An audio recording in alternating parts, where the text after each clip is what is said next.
Welcome to Good Morning Hospitality, your one-stop shop for the latest news, noteworthy trends, and thought-provoking discussions across the industry. From hotels and short-term rentals to all things travel and hospitality, you'll find each episode equips you with the information that you need to start your week. Join us on Good Morning Hospitality every Monday, wherever you get your podcasts. All right, everybody, welcome to our second annual Hospitality.fm Predictions Roundtable, where we gather the amazing podcasters in our network from all different categories, from hotels to short-term rentals to maybe a little bit of industry news and insight trends. We're going to tell you what we feel or think is going to happen in this year's 2024 in the whole industry of hospitality. No category can be left unturned, basically. There's no rules. Everyone will have about 1 to 2 minutes to share their 1 to 2 predictions about the year to come and what we're going to revisit here in December of 2024. So without further ado, let's pull up our amazing podcasters of Hospitality FM. Welcome to the roundtable, everybody. Without everyone talking over each other, I'm going to do quick intros, if you guys don't mind, and then we're going to kick off. So to my right, we have Meaghan Moylan, a new time podcaster with her show launching next week called Workflows and Espressos. Super excited. The one and only Jamie Lane, the data nerd that I scream for data every month to join us with the STR Data Lab by AirDNA and also our monthly co-host on Good Morning Hospitality. Then you have the amazing Natalie Palmer, who I got to meet in Nashville, 2 years ago, give or take, and I've been loving to watch your journey since, and you've been taking off and taking the podcast by storm. Then the one and only, you guys are all the one and onlys, by the way, because no one else can get that title. But Zach Busekrus with Behind the Stays, who kind of got introduced to me out of nowhere and has really popped out and destroyed all the podcasts. No offense to everyone on this panel, but hey, you've been killing it, and I just love listening to your show, Behind the Stays. Not Natalie. Sorry, I was looking at Natalie, thinking about Brandy. My tied for first favorite co-host on our Monday show, Good Morning Hospitality, Sarah Dandishi with our hotel crew, who has been making us viral ever since she has joined. And then, of course, her co-host, Steve Turk, with Hospitality Mentor and Good Morning Hospitality. Are you guys ready to jump into our predictions for 2024? Let's go! All right. All these voices on one show. Here we go. First up is Jamie Lane. We have the one data guy that could probably back up his predictions with real numbers. So you're up first. Yeah, and I'm actually not going to talk about our actual predictions for the industry, our forecasts. You can see those in our Outlook report. But the two that I want to talk about first is I think 2024 is going to be the launch of Airbnb's vendor marketplace. So they've hinted at this over the past couple of years, but Airbnb has to continue to solve the problem of supply growth. They need to make hosting easier. Hospitality is hard. And right now, to leverage third-party tools, you essentially need to be using a PMS, a property management system. And by using a PMS, hosts are significantly more likely to be listed on multiple channels like Vrbo or Booking, which Airbnb doesn't want. So think about the iPhone pre-App Store when the only apps on your phone were the ones made by Apple. It was a horrible experience. It really limited it. And once they launched the App Store, it opened up your phone to a whole new set of tools and apps. I think this is how it's going to be once Airbnb opens up their platform to third-party apps and give hosts a whole new set of tools to be able to operate their listings efficiently. And it's going to give Airbnb a whole new revenue stream by taking a percentage of those tools. So I think there's going to be whole new businesses created with the launch of this ecosystem, and it's going to be big for the industry. The second prediction is I think 2024 is going to be the year of opportunity for multifamily operators again in urban markets. So to level set, urban short-term rental demand is still 20% below 2019 levels. Supply is still 10%. That means occupancy is not recovered. When we look at multifamily sort of real estate, vacancies are now rising. They're now at pre-COVID levels over 6%. We're seeing record levels of new properties being delivered, and nationally, ADRs or rents for multifamily buildings are going down. So owners of these buildings are looking to fill their vacancy. I think they're going to start looking at short-term rentals again. And then on the demand side, I think 2024 is going to be a big year for um, business demand. It's going to be a big year for international demand, and all that comes into these urban centers. And multifamily operators have the unique ability to go after entire buildings and get hotel permits that can allow them to operate in this new regulatory environment. Jamie Lane's starting us off really strong, really strong. So this is the part of the roundtable where everyone has the opportunity to either push back on your predictions, Jamie, or to ask more questions, clarifications, etc. So the floor is all of yours. Whoever wants to go first may take the microphone. Well, you stole my predictions, Jamie, or parts of them. I have caveats to them, which I'll save. But I definitely think the vendor marketplace is for sure happening, keeping them within the ecosystem. And while I'm hoping for headwind or tailwind, sorry, for urban operators, I have some things to contest with that. But I do think that there are going to be a lot of opportunities, especially in certain markets where there is a lot of supply about to be delivered. So hopefully there's some urban operators who will be able to take advantage of that. So, what will this vendor marketplace look like, you think? Because I have a vacation rental company. Would I be connecting my products to it, or would it be living in its own ecosystem? So, like, with the traditional pricing models, like Beyond Pricing or Wheelhouse, be there, you think? Or is it going to be something totally different that pops up?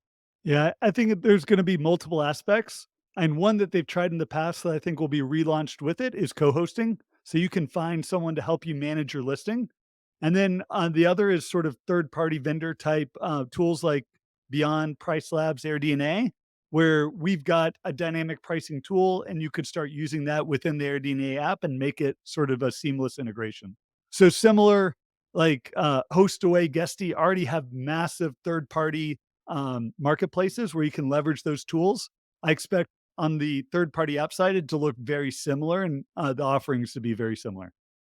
Excited to see if it takes shape. One question for you, Jamie, on the urban STR prediction. Where do you see the biggest opportunity right now for like a young entrepreneur that wants to go build a business in that space in particular? Like, do you think there's opportunity for a soft brand?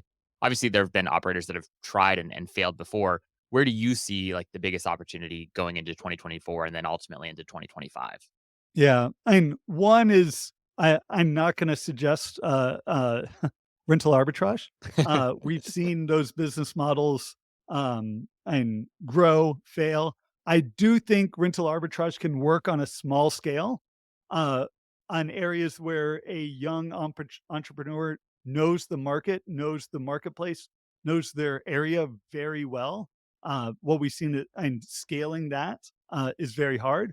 And also rental arbitrage more on a single family basis where you can either rent to own Mm. or really go after single family homes in these urban operators, do a mix of both short term, midterm, and attract all the people that are now looking to come to these cities and stay in short term rentals. There's so much opportunity. So I would say start small, focus on one city, and do really well in that one city, and don't try to go scale too large. I love it. All right. Anybody else? Comments, questions, concerns? No? All right. Perfect. Jamie, you started us off really strong. Perks of going first. Must be nice. Uh, I don't know why I put you first. That was a dumb move on my end. Yeah, So my bad. moderate moderator mistake learned. We'll fix that for the next time. But until then, Megan Moylan, you are now a new podcaster with your own show in the network, but you're also an operator out in Wyoming, Jackson Hole. You have the Outpost group, and we are excited to hear what's your prediction. What does your crystal ball tell you? Okay. So I have two that I feel really good about, and then a third that maybe I'll say. Okay. So my first one is last year, specifically on the short-term rental side, we saw like a hold of ADR, which Jamie could probably speak to better than I could. So people held their average daily rate for a long time, waiting for demand to increase and increase, just knowing those booking windows have shrunk and hoping that they would be able to grab rate at what they originally posted. And ultimately that didn't happen because supply really, really, really outweighed demand. Everybody dropped their rates significantly and occupancy still didn't meet expectations. So this year, my hope for everybody and my prediction is that we have all learned from this. And with incremental rate adjustments, we're going to see a lowering of overall ADR, which is going to lead to an increase in RevPAR year over year across, I think I'm going to say like most destinations in North America. I think this is also due to more and more professional managers and vendors helping out with pricing in the industry. And so, with that being said, I think we're going to see consolidation and some acquisitions happen in the short term rental data space or pricing. And I don't know what that's going to look like, but I think we're going to have like one or two come out as supreme. And I do think a lot of people in the space that right now have in-house revenue managers are going to start to outsource because, and I was speaking about this earlier on a webinar, I think more and more people are realizing that you need to have someone with a data background in the role.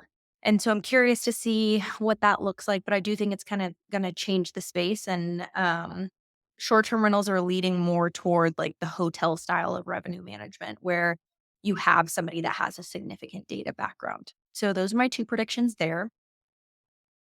That's one prediction, but with two little details. Okay, my next one is AI, which has been talked about a lot, but I think most of the conversations like within just people in the space that have been talking about AI circles around like the only thing we're using right now is ChatGPT and we don't really know how to incorporate it. And there are a couple of vendors that have come out in the short-term rental industry with AI solutions, but it's really like none of it is super professional. It's all based on ChatGPT and people are just kind of starting to get the hang of things. I think there is going to be a significant push for an AI solution on the guest communication side. And I think that is going to lead to a lot of companies moving, like, if not 50% of vacation rentals in the next probably 8 to 9 months, like fully moving toward a tech enabled AI solution for communicating with their guests. And I'm curious to see how it pans out and what that means for customer service based roles in the industry. And then the really last thing that I wanted to add is European travel, I think is going to impact beach destinations summers in a negative way. That was a lot. Right. I'm sorry. Oh, wait. So Well, I have no. a question. Yeah, so you're Yeah. talking about negatively impacting beach destinations domestically because everybody is going to be going to Europe. Mhm. Oh, Curious. Come ooh. on Oh, down to South Beach. little. Come down here to my hometown of South Beach. We'll be packed. Uh, I don't know because I mean, yeah, yes, we definitely saw a huge push for Europe this past year. I can totally say that. And then this coming year, and by the way, I am so not a sports person. Don't even get me into it. But I mean, there are the Olympics. I The can at least say. Olympics. And then what is it? World Cup or what? I should Who? definitely know this. But no, but there are other sporting events that are actually going to be going on in Europe this summer. So that will certainly be driving traffic 100%. But if you also look at the bigger picture and consider how tumultuous the entire world is with situations that are happening, I think that we'll also see just a lot of Americans just opt to stay domestically just for just to be cautious with the world being so In unpredictable at the conflict? moment. Hmm. Sure. I'm Yeah. trying to choose my words very carefully, but yes. Yeah.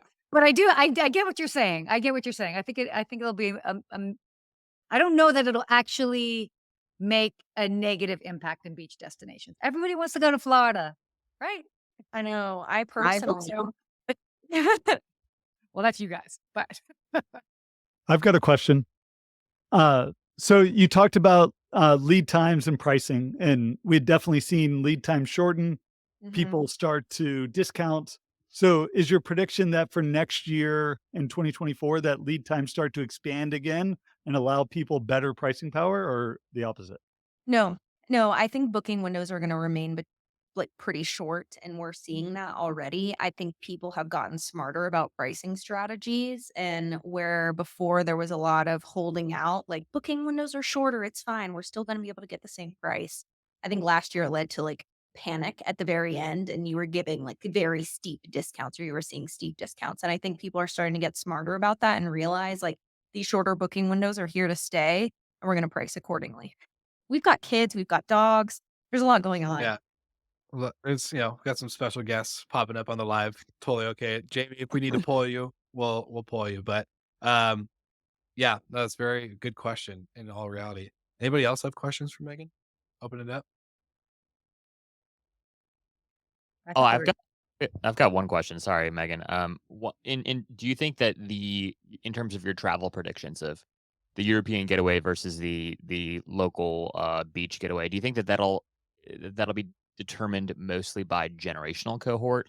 I've sort of noticed, and again, this is totally anecdotal, right? But like in my circles, how many younger millennials, not Gen Zers, but younger millennials have like totally like abandoned the idea of the beach vacation and are now seeking obviously, European getaways if they can, but even just more like mountain getaways or more rural getaways. The people that are going after the sick Airbnb that they found on Instagram, even though it's in the middle of nowhere, and opting for that or like a wander, right, rather than a more traditional getaway.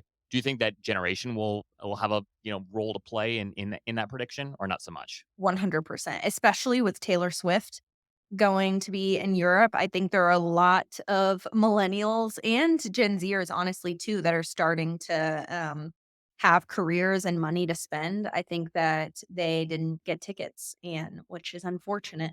I took them when I went twice.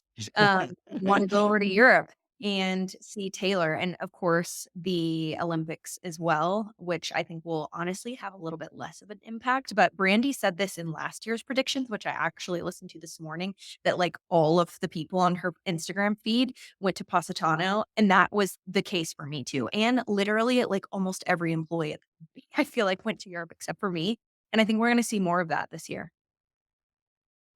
I love Yep, I it. went My to the hot spot this year. I haven't figured out where it's gonna be, but I'm sure all And of for our me, our Instagram feeds will let us know in It's a gonna couple be months. somewhere in Portugal, either Lisbon, right, or the south of Portugal. That The is other popping all over my feed, all over my feed.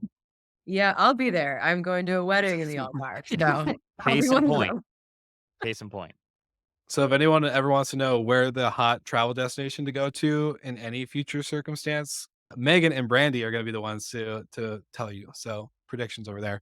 Mhm. Um, I love that. My prediction is that Taylor Swift becomes Taylor Kelsey. Just FYI. So we'll talk about that later. But Ooh, What if he She would becomes hot. keep her name, Travis okay? Swift? She'd keep her Travis name. Swift works. Whatever works. That there's a wedding. I hear wedding bells out of the one good ear I have. So that's that's my thought. Just kidding. We'll get to my predictions after that. But that was awesome. Thank you, Megan, so much. And now I can't believe I put you two next to each other in the time of order. So we're gonna go Mr. Miami, Steve Turk, who is next, and then after that will be Brandy. All right. So for 2024, I'm going to go a little bit of a different route here. The Michelin Guide has always done restaurants. Mhm. And this is the first year they will be giving key awards to hotels. Mhm. And it's a little bit different than Forbes. So that you see all the Forbes ratings, are they 4-star, 5-star? They are using different standards to choose their hotels. And one of them that I love seeing is that it has to be a destination unto itself. So the hotel contributes to the local experience. And that's what people want. They want these unique experiences. So I'm excited to see the hotels they choose and award these keys to. They're not going to be the traditional award winning hotels we always see. And those hotels will blow up. And I think that those owners will be surprised that they're on the list, those properties. And those will be the hot spots that we start seeing a lot of people go to, just like when you see a new Michelin restaurant pop up. My second one is from the US Chamber of Commerce, and I think this will continue on, is that we will continue to have big labor shortages in hospitality. The quit rate is the highest out of all the industries. 4.1% of people that are in hospitality are quitting their jobs. So, as example, in September, we had 837,000 workers quit. We still hire 1.1 million. So, We have a long way to go to make this industry a place that people want to stay and work in. I think all of us in this room can help do that. Well, that's a mic drop. Woo! Yeah. Hey, those are my two. That was Yeah. strong too. Go for it. I think the Michelin guide, so when I've been traveling, I'll look at like Condé Nast Traveler for some like if I'm trying to like splurge, and also the Michelin like hotel list. I think that's a great point, and it fits seamlessly in with their whole concept of like 1 star. This is worth like a stop. 3 stars, like this is the destination unto itself.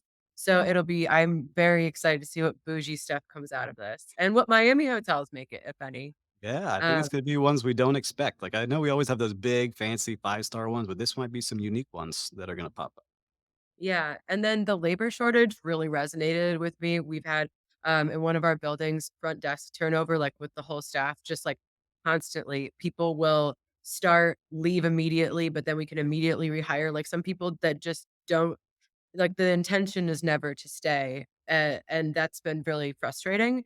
And I know, like, South Florida can be a particularly difficult market, same with New Orleans, when there is so much hospitality, the people can just jump around if they like something a little bit better, it's a little bit closer to home or whatever it is. So, yeah, I think that that's going to continue to be a challenge as well. And if I could chime in on that, it's definitely gonna be I mean, it's always been a challenge. It's obviously heightened right now. And I hope this is not a prediction, but this is a hope that as a byproduct that more companies just really invest in their training a lot more because there's a direct correlation from more i- if you have better training and onboarding of your staff, the more likely that they feel empowered, they feel like they make a difference, and they feel more part of the fabric of the company as opposed to being just a interchangeable cog in the wheel. If you feel interchangeable, you will just bounce, understandably so. So hopefully, as a response to this, people double down on their training. Less baptism by fire at the front desk, hopefully. That's what I That got when I first started it. that's a So, tall ask. Yeah. I Yeah. think that is kind of just like yeah, what hospitality is. There's so much you just learn on the fly. You have yeah. to. Yeah, my second day, 700 check-ins. Oof. Yeah, nightmares. Ooh. Um, that was yeah, that's rough. I agree though. That's a really good point. Um, Steve, you came in hot. You came in hot. I was Joe ready. did. Say, You told me to be ready. I'm ready. you Joe prepped. did. If nobody else has any other comments or questions for Steve, then we'll move on to, like I said, my tied for first favorite co-host, Brandy Canaley. You're up. Alrighty. Well, as I mentioned, Jamie kind of half stole some of my predictions earlier, but I have some caveats to that. So while there might be a lot of opportunity with some of the new supply that's coming out, I do think that it's going to be a little bit of a bloodbath for the remaining urban operators. I think that especially if you have deals that you can't renegotiate or you can't add new properties with a better model, that the money's probably drying up, your runway is getting shorter, and I think we're going to see more mergers and acquisitions or companies just completely going out of business by the end of the year. I think that the model before, like it's just kind of run its course, especially the rental arbitrage.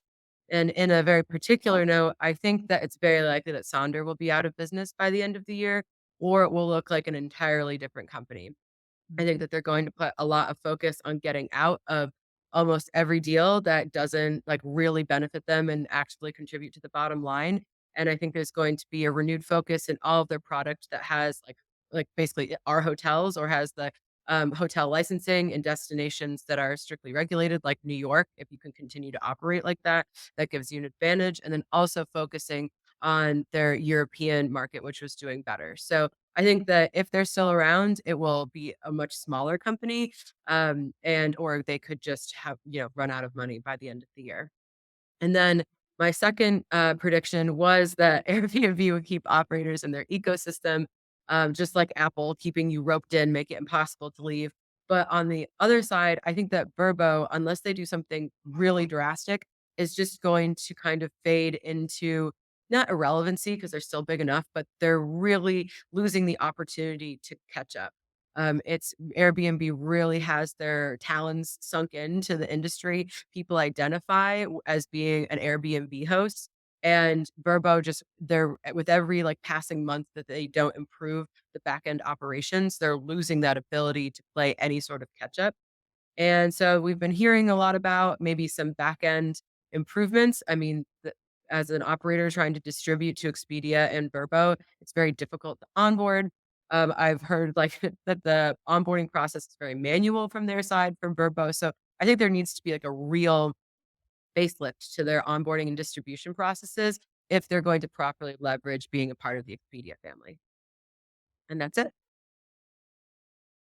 Oh, I have a Love that. question. Yeah, go ahead.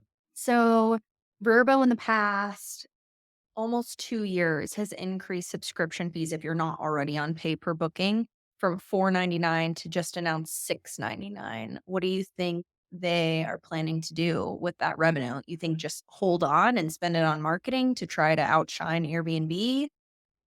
I don't know if that revenue is enough to outspend Airbnb.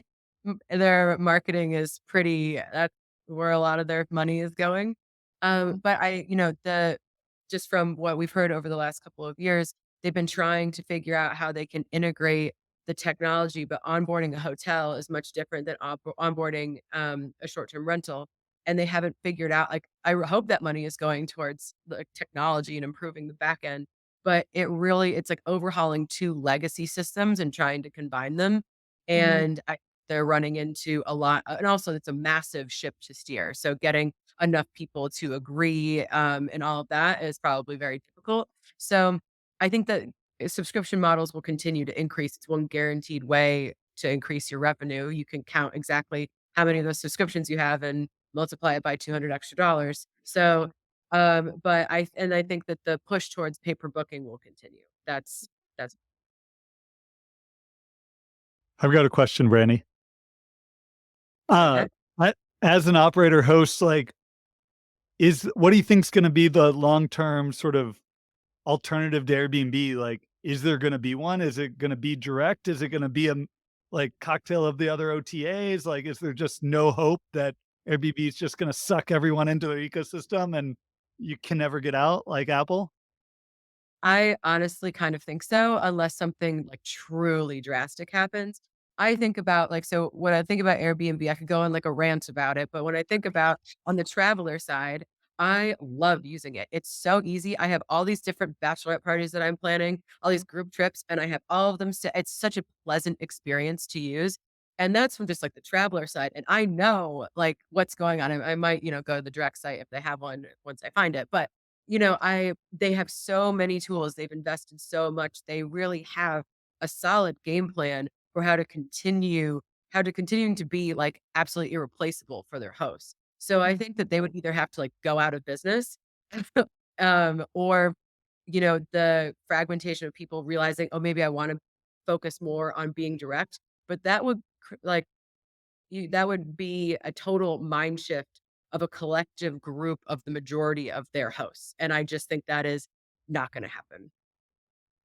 I have a quick follow-up question on Verbo. Do you and I don't know if this is a question maybe for the group, if anyone has other interesting data here. I don't know if you do, Brandy, but I think one of the benefits after the acquisition by Expedia was this idea that you could use I think they call it like one key cache, right? Yeah. That you could use on vacation rentals, which Airbnb obviously doesn't have a rewards program like that currently in place. Is there any data that has come out on whether guests care about that or whether that's sort of been advantageous for the ecosystem or as an operator? Is there any sort of advantage or has there been any sort of like internal marketing push to promote this as a value of booking through Verbo? So I think, and a full disclosure, urban markets are not great for Verbo, at least not the ones that we're in. So they're a smaller percentage of our revenue, but we have almost like no communication about those kind of things from account reps and stuff like that. We don't have any guests that are like asking us like, oh, is this part, I very rarely hear about it. Hmm. So I think that that's another area of opportunity for them if that's something they want to leverage as an advantage over Airbnb, that you have this rewards program. That's definitely something they should be doing. It doesn't really seem like they are doing it unless other people are seeing. I know maybe in like Jackson Hole, you might have more of a Verbo clientele. So I'd be curious, Megan, if you're seeing that kind of, any information about that. No, No, we're having the same experience when it comes to communication, and 20% of our bookings are coming through. We manage 260 properties and have a fair amount of revenue that goes through the Verbo channel. And it's really interesting. Um, I'm wondering, this is a separate conversation. Like I asked you earlier about subscription fees, Brandy, but I'm wondering altogether if they're going to move toward pay per booking and like completely obliterate the subscription fee altogether next year, since they're making changes already year to year. But we're seeing more and more market share going over to Airbnb, the majority being direct, far and away. But it is like when I got my start in vacation rentals in Destin, Santa Rosa Beach, Florida, and so many of our reservations came through Verbo. And we advertised on Airbnb maybe for 10 properties in Destin, nothing. And it's just so different that in a ski destination, we've had a totally different experience. And I don't know if that's just because years have passed and people are starting to know Airbnb more than they're knowing Verbo, but I kind of use my mom as like a litmus test. And she used to say, like, let's book a Verbo or VRBO. And now she says Airbnb. And I feel like that's all I really need to know, you know? It's a fair point, and it's a warning sign. Like Airbnb is now just ubiquitous with our industry, which drives like everybody insane. But that's just speaks to the power of that brand and what would have to happen for that to change. Mhm. Mhm. Verbo's Lots commercials really pull on the heartstrings, though. I love them. lots of good points. The one key program, yeah, all this stuff is really really good questions, really good comments. So I know Tim Rosolio has been a guest on Good Morning Hospitality quite a few times, so we'll maybe need him to slide in a comment on the recap of this, because my prediction, actually never mind. I'm not gonna share it. I'm not gonna give away the farm. All right, so Zach Busekrus, the man, myth, and legend behind all the stays of unique travel experiences. You are up, my friend. Fantastic. Well, I feel like I'm a little out of place here because all you guys have been in the business for so long and you've got incredible data. And I'm just newer, so bear with me here. But I thought a couple things in particular came to mind when this question was going around. One, one is just I think that there's going to be a professionalization of like the unique stay operators. So unique stays have obviously sort of exploded over the last couple years. I think Airbnb said from 2020 to 2021, they increased by 50%. I mean, just remarkable number of unique stays that are available, let alone revenue coming from these unique experiences. Obviously, this is, I think, just a travel trend for younger generations. They want to stay in a place that's one of one. They don't want to go to the hotel that their parents took them to or the vacation rental, beach house where you had to bring your own linens, right? So I think some of this is just generational. But obviously, unique stays are on the rise, right? Experiential stays are on the rise. But the community around unique stays is still so fractured. It's so siloed. So I think that 2024 is the year that we're going to see some professionalization happen, right? So I think that this will actually look like we'll see, events pop up. We'll see maybe even an association of sorts sort of form these communities. Isaac French from Live Oak Lake has started one called Experiential Hospitality as an example. And I just think that these operators who quite frankly, like they know how to market, they know how to build. Many of them have access to capital. I think they're going to become much more dangerous to kind of the maybe more traditional vacation rental manager and or just mom and pop shops. And I think that this is going to be the year where you'll start seeing brands emerge where you'll begin to recognize them as, oh, that's a treehouse brand, or oh, they crush container homes or whatever it is. So these sort of like Instagram famous properties and the people behind them, I think they're going to become much more serious players, I should say, in this space. That's sort of like prediction number one, and then prediction number two, which is quite related, is I think that Instagram and TikTok as guest acquisition channels are going to increase substantially. Obviously, when you're looking at like total channel share, these percentages won't be nearly as meaningful as Airbnb or Verbo, as we were talking about a moment ago. But I do actually think there's going to be probably a 5 to 10x increase in terms of bookings that have come from Instagram or come from TikTok. And I think if people aren't familiar, if you just go and you look at unique Airbnbs, unique STRs, you just follow those hashtags on Insta, I mean, there are incredible homes. There are incredible accounts with hundreds of thousands of followers, right? And you talk to these folks as I do a lot on my show, and I mean, the amount of direct bookings that they get through their Instagram channel Mhm. is phenomenal. So I just see this increasing. I think that it's going to be a mistake for folks not to invest heavily in social as a channel if you want to be a hospitality entrepreneur in 2024 and 2025. So I see sort of just like the actual number of bookings that can be attributed to Instagram and TikTok in particular. Obviously, these platforms are also just like conducive to content going viral, right? I see that being those two channels in particular being incredibly worth investing in as a short-term rental operator, as a hospitality entrepreneur in 2024. And then the last one I said, which I feel like we've talked about several times, or a few times already in this conversation, is just the sort of like rebirth of like the urban STR. And I actually think that there's opportunity for a new brand to emerge. Obviously, from a model standpoint, you'd have to get creative. But as much as I love unique stays, as much as I love staying in an Insta worthy cabin in the middle of nowhere, you're still in the middle of nowhere. And I do think that urban travel is coming back strong. I do think my peers still like the city, right? And so I think that there's huge opportunity for someone to figure out how do you crack that from a brand standpoint. And I think that you could just build a really, really great soft brand around urban STRs, two beds, two baths. And I'd love to see a brand emerge this year where we point back and say, they led the way. They restored hope to the urban STR market. So those are my predictions. All right. I I need saw help. some head nodding on the background. I heard some mhm. So anybody got a comment, thought, question? I've got one on the outdoor experience ones. I've been watching and following along because I really like that area, and we've been dabbling on it, working on something ourselves, but everything is starting to look a little too similar to me. If you start looking at them, they're all copying each other, and they're all starting to look the same. I think that's the same thing that happened with the short-term rentals and the urban markets. It all started looking very similar to each other, and you couldn't really tell who was who and what is what. It's just more of a warning to those that are starting to get into it because I've talked to a lot of them, and they're all using the same handful of vendors to Yeah. create their experiences. So they're all Mhm. starting to look the same. Just more of a I statement than a question.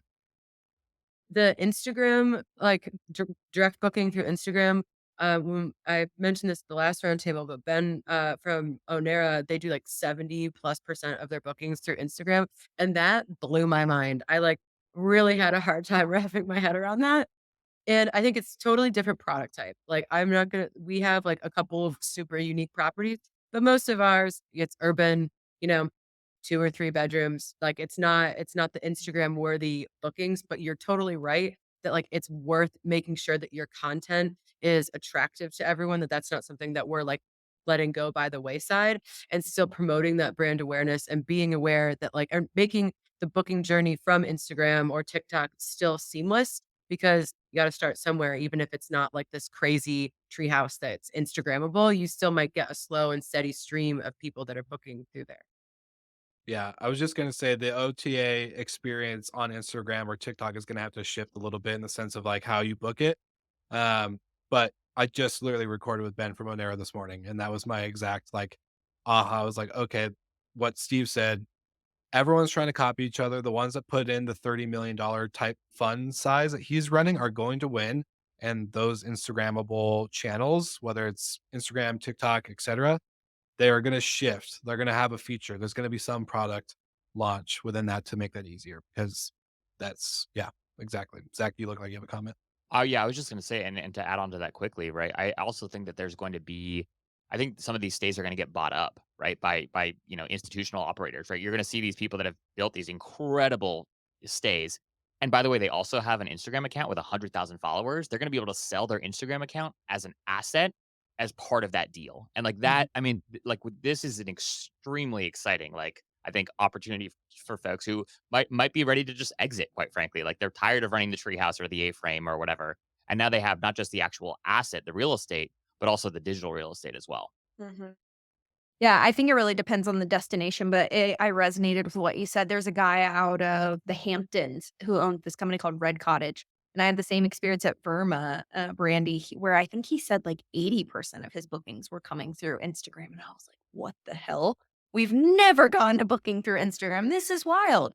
But right, like he's in the Hamptons and booking with a lot of celebrities and their managers who are finding them on Instagram. And I also agree with you, Zach, like the Instagram now is his largest asset. And that is where he spends like all of his marketing dollars. So it was really interesting, like our Instagram budget comparatively to what we spend on the OTAs or PPC in general is just so insignificant. Yeah, I love it. Well, good job, Zach. It's that's again, these are all really great. Like I'm seeing all the dots connect, so this is really fun. But without further ado, Natalie Palmer, the Miss Level Up Your Listing yourself, you are up and excited to hear what you see out of your crystal ball for 2024. Okay, thank you. So my first prediction, this is actually the exact same prediction I had last year, but I still think it rings true. So I'll start with this one. I do think that this is going to be a huge year for co-hosts. Zach, you kind of just touched on this with yours, but a lot of investors, I think, realize that this was way more work than they got into. The get rich quick scheme is just not happening. And so offloading their properties to co-hosts or property managers, I think that that's going to continue to be huge. And then to piggyback off of that, I know the theme of this is hospitality trends and predictions, but from an investor side, I do think that we're going to see more and more investors investing in funds rather than specifically buying a property, but just going to funds where they've seen all of the TikToks and just so many hosts and investors talking about how much more work it is and how regulation can change on a dime. And if you sink $500,000 into a property and then that regulation changes or some trend in that market changes, it's just so risky. So I think that investing, $10,000 in a fund or something, I think people believe in the returns of real estate and short-term rentals and vacation rentals, but I think a lot of people are more risk averse right now, especially with an election year and recession and whatever's going on.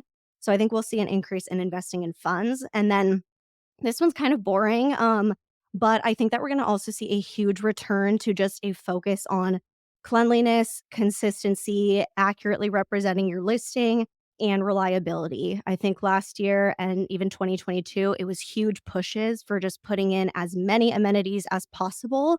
And I think a lot of hosts were not equipped to manage all those amenities effectively. And there's nothing more frustrating from a guest perspective than checking into a place because of the sauna and then the sauna is not working or the hot tub or whatever it is, you name it.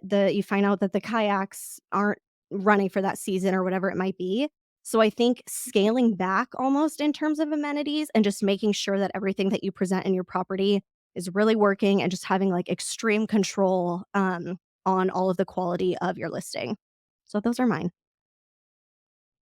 I love that. And before we get to open conversation, we have seen a couple live comments go in. So for everyone commenting in for the live, we will get to you at the end if we have time. And quick shout out, Jeremy Weiss, always on the lives for GMH. You're amazing. You're, Uh, you're just had welcome. to say that.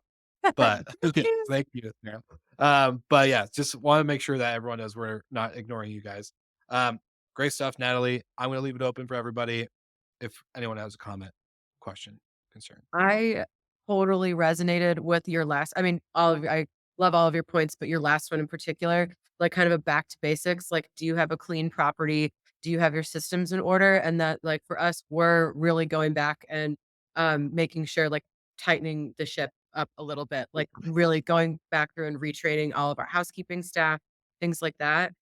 Because you're right, like if you go and you book the place with the sauna, and the sauna doesn't work. Whereas if you had just booked a home that, had the 4 bedrooms that you needed and didn't have a sauna, but it was clean and ready for you to use, that would have been probably a better stay because it met the expectations that you had when you booked. So, yes, I think back to basics is not a bad way to go. Yeah, and I think a lot of hosts too, especially on Airbnb side, are just got used to like throwing money at the problem. Like, oh, it's out of order, we'll just refund you. Here's $200. And that's not what people were promised or why they booked your place. I just don't think that that's a good solution. So, yeah, I would rather just not provide the sauna and not have expected it and then been disappointed than show up and have it broken, even if I am getting some money back. Same thing with refunding a cleaning fee. Like, I don't want the cleaning fee refunded. I wanted the place clean. So Mm. that's what I think we'll see more of.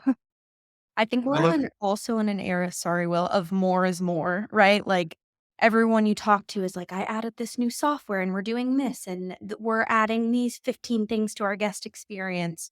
And it's funny, Brandy, you mentioned this on a webinar. When did we do that? Last week, whatever it was, the roundtable.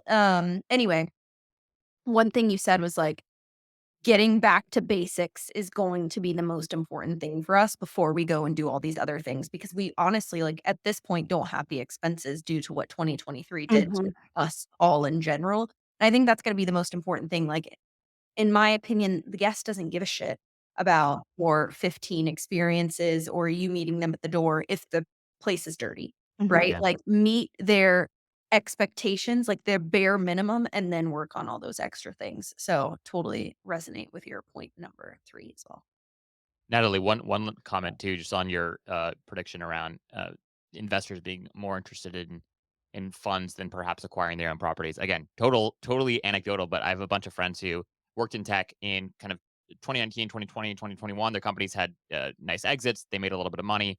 Then several of them went and bought short-term rentals and whatnot. And now there's a bunch of them that are just like asking me like, "Hey, who do you know to help me, manage this property?" And or they're looking to get out because it was a lot harder than they intended. Now, again, these are smaller, not professional operators, but now they're looking at things like what Summer's doing, or they're looking at things that like what TechVestor and others are doing, and they're saying they're asking themselves, is this a better option? Like if I I've got a little bit more money I want to do something with, maybe I don't want that second Airbnb or that third short-term rental. Like maybe this money's better spent in an institutional grade fund.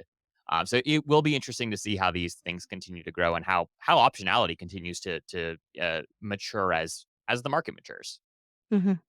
Yeah, it's not passive income that people think it Yeah. is. my favorite word on every guru's Instagram posts these days. Sign up for my mastermind. I'll make you a passive income. Anyways, awesome. Okay, so this next one, he is not on the roundtable. Unfortunately, our tied for first favorite co-host on Monday morning, Good Morning Hospitality, he is on his way to Dublin. So we had him pre-record, send his predictions in. So he has the downfall of not being able to hear any of this, any of your guys' predictions. He had to make one up and send it in and listen to the recap later. So we're gonna play his, and then we'll jump in if anyone has comments for him to listen to at the end. Go for it. If not, we'll move on to our almost best for last. Just kidding. If you're a regular listener to GMH, this is probably not too much of a surprise for you, but I think this year is going to be full of mergers, acquisitions, and companies shutting down. Last year, we saw quite a bit of closures on the urban side from the venture-backed companies like Zeus, The Guild, Wanderjaunt. And then already this year, we've seen one of the mighty and quite frankly, a good close friend of mine personally, and it's nothing we like to see, but Front Desk obviously shut its doors. So I think it's a cautionary tale of what is to come for venture-backed travel, particularly short-term rental companies this year, with not a whole lot of venture capital flowing into short-term rentals. So if you're a profitable business, there's probably a strong likelihood that you can acquire or basically pick up in a fire sale some of your competitors. And that's not just limited to operators. That's certainly part of it for the software companies and vendors in the space. So I think we'll see some mergers and acquisitions that are probably more fire sales than anything. There will still be strategic mergers and acquisitions. I don't anticipate a whole lot of funding coming into the industry again this year. We only saw a handful of companies raise last year, but I do hope I'm wrong on that front. I hope I'm wrong on the closure front too, but I don't think it's going to be a terribly easy year for particularly venture-backed companies in short-term rentals. Like, All right. I agree. I Yeah. agree. Yeah. Yeah, I I think think you're I going to think see a that's lot of private equity, though. yeah, I You was gonna say do? Jamie Lane Mhm. looking at the one company recently. Uh Demi has made a couple comments. I can say that you guys are still looking at, potential acquisitions. Absolutely, and especially at fire sale prices. No, and in all seriously, like, very opportunistic of, like, if it fits in with our sort of growth strategy, and we've got our list of, like, 10 or 15 companies we'd love to buy. And the conversations that we had, like, they're not at the right price right now, but if sort of the prices kind of come in with what we'd be willing to pay, like, we'd absolutely love to pull the trigger on more.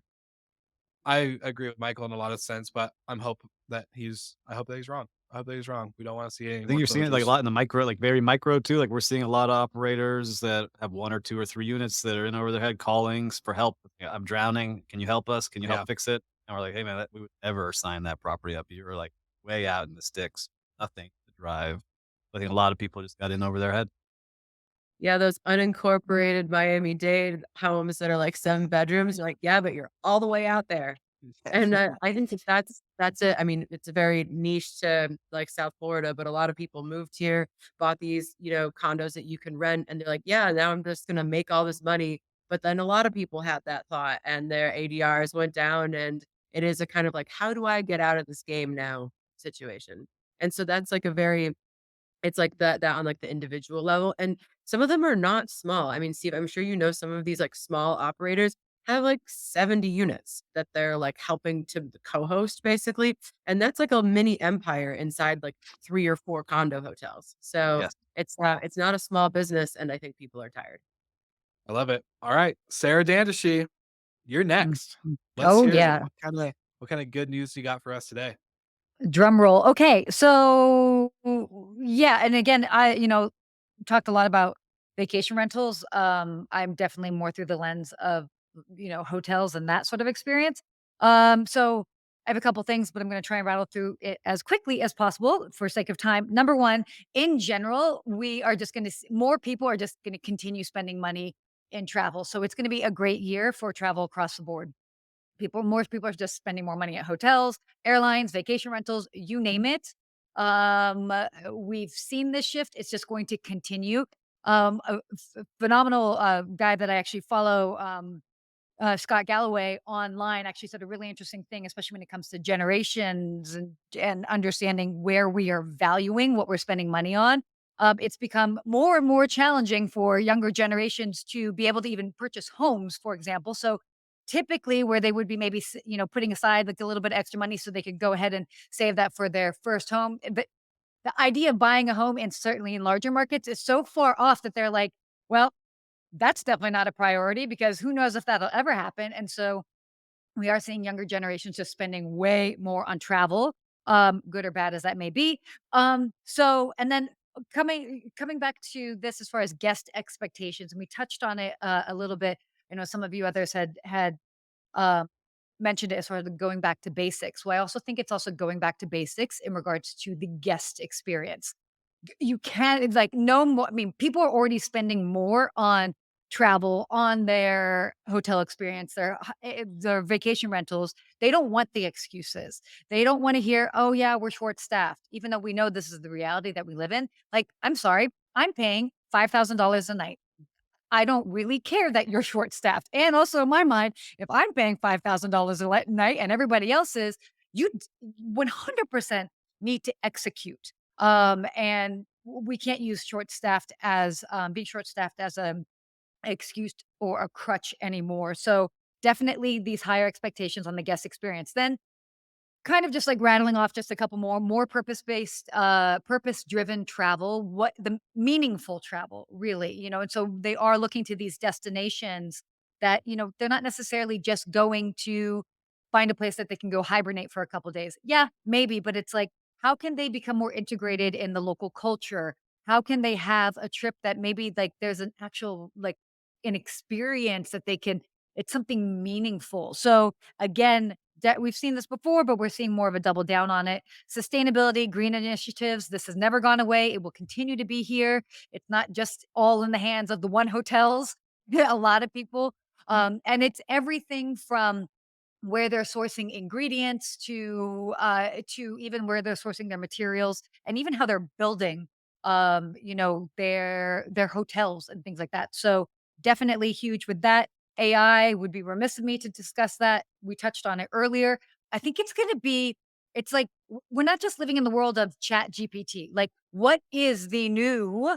We're going to see this battle for like the new AI driven technology platform that's really going to help drive traffic. A lot of or move the needle, I should say. A lot of tech companies are out there. They obviously dabble in AI. They have even for years, but we're just going to really see, I think we're going to see at least a company or two rise to the top in regards to that. Wellness culinary destinations, plant based options, also non alcoholic options when it comes to menus. People just want healthier options. That is what it is. That's what the travelers are expecting. And that's what I think hospitality businesses are going to be providing more of. We've already seen this. And then, oh, that is my last one. So there you go. Covered a lot. Well, A wow. buffet of options. Yes, exactly. A plant based buffet of options. I don't That's know if fine. this will get me I don't know if this will get me canceled saying this, but I have a hard time with the sustainability side of our industry. I Why? think there's I don't think it's impossible, but I think too many push it as in like it's the only message that they can preach from the mountaintop and it gets tiring. I get tired of it. I'm trying to be as sustainable as I can personally in my own life and in our own vacation rentals and business overall. But I think the preachingness of it. So again, this is why I feel like I might get canceled for saying it. But at the end of the day, I feel like it gets too much sometimes. I get really, really tired of hearing the sustainability message. Well, I think it's just more so internally. It's just how can businesses make more sustainable options or decisions. So, I mean, I don't know. I think that's just kind of like integrated into like the space that we're living in. We're just being more mindful of like what we're doing on our short time on this rotating ball in space.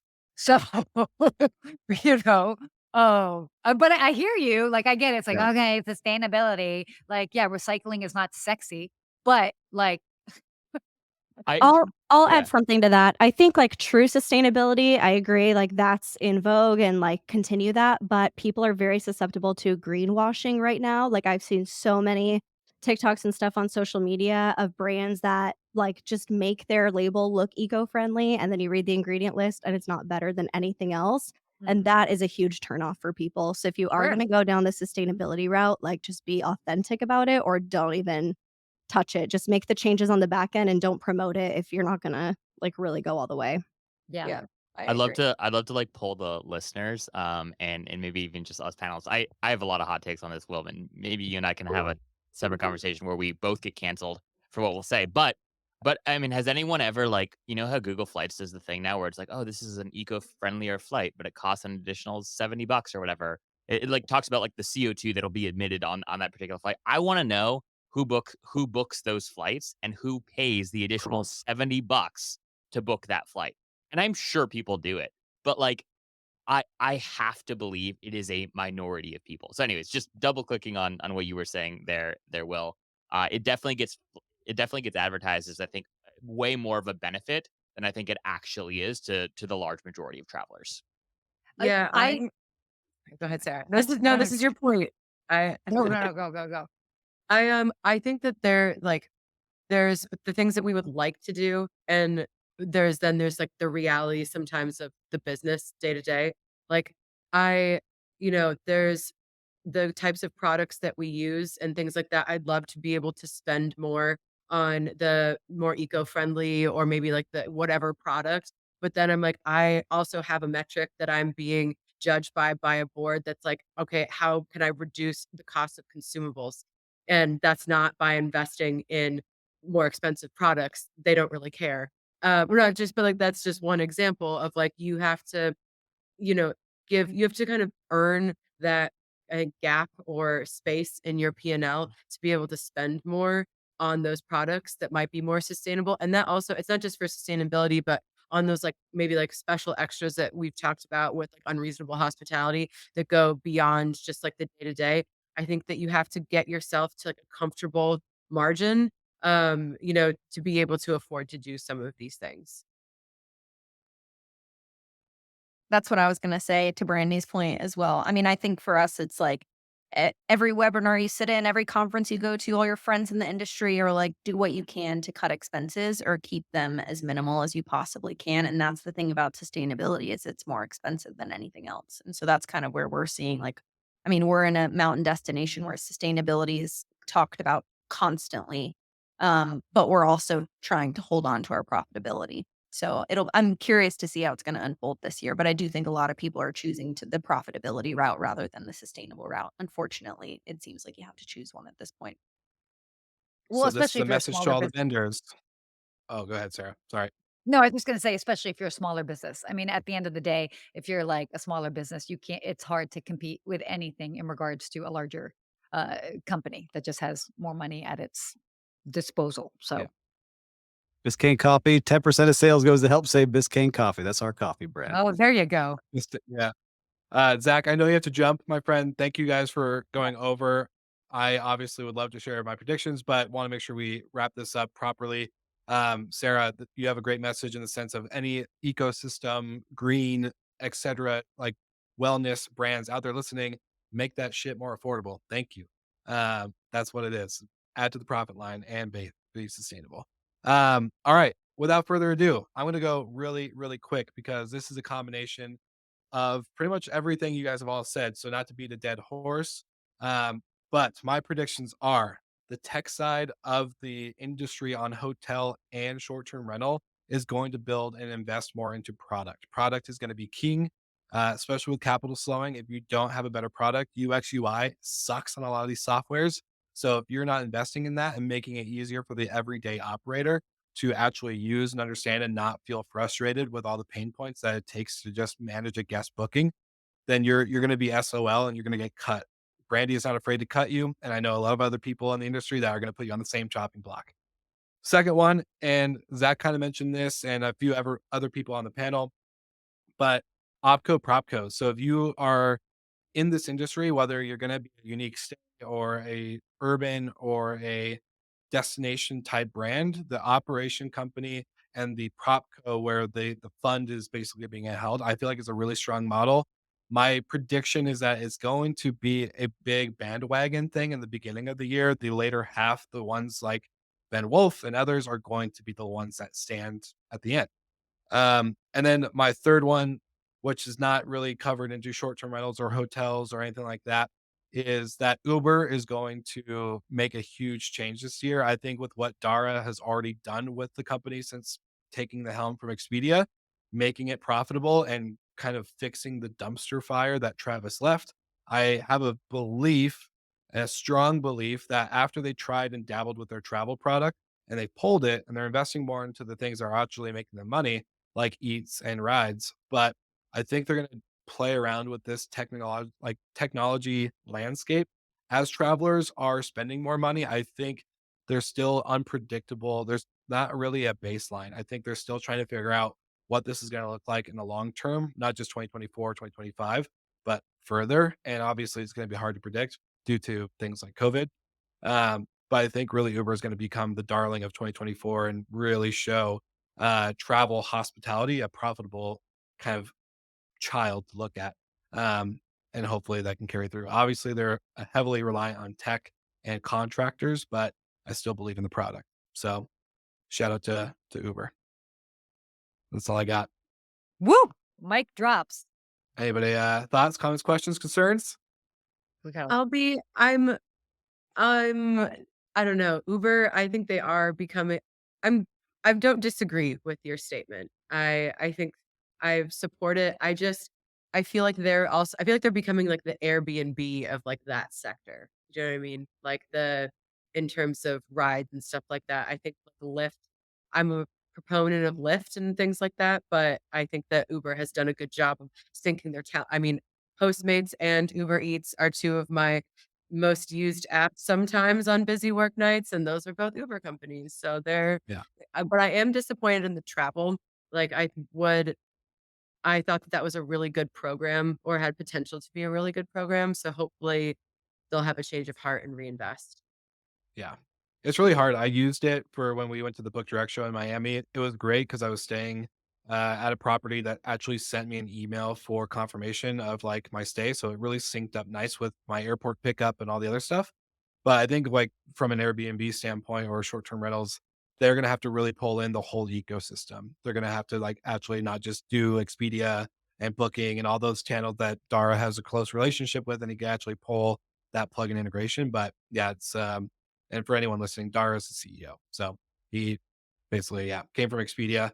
I think that's gonna be kind of the big challenge is how to incorporate this vertical a little bit. Yeah, if nobody else has any comments, questions, or concerns, then this was awesome. Thank you again for some of you joining for the second year in a row. Steve, Brandy, Natalie, and your first time this year, Meaghan, Sarah, and Jamie. It's been super exciting. And for the listeners on the live, I'm sorry we didn't get to actually jump into some of these questions or comments. You just have a big group and it's hard to keep things on time when you have a lot of positive talkers that love to talk. So it's a good thing. Thank you guys so much. And of course, like always, we'll see you all very soon. Thanks. Thank you.